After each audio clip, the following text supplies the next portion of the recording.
मदीने वारे साईं पान सेखारिया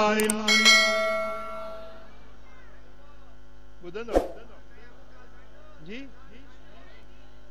इत्तकुल आनैन कालू वमल आनान या रसूल अल्लाह काल अल्लज़ी यतखल्ला फी तरीक़िन नास औ फी ज़िल्लिहिम। बिन मानुन जे मथा लानता, बिन मानुन ते अल्लाह जी, बिन मानुन ते अल्लाह जी, बिन मानुन ते रब जी। साहबा पुछो या रसूल अल्लाह केर? साईं फरमाइन था हिकड़ो उहो जेको मानुन जे रस्ते ते पेशाब या पायखानो करे, इने जे मथा अल्लाह जी लानता। रस्तो आ मानुन जे अच वञ जी वाट आ, उते वेही पेशाब करे, उते वेही काकूस करे, इने ते अल्लाह जी।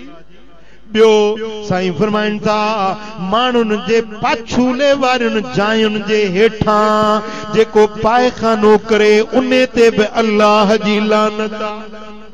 मिसाल कमरो आ, छाव में मानू वेहन था, वण आ उन जे पाछे में मानू वेहन था, दीवार आ उन जे पाछे में मानू वेहन था, हलन था।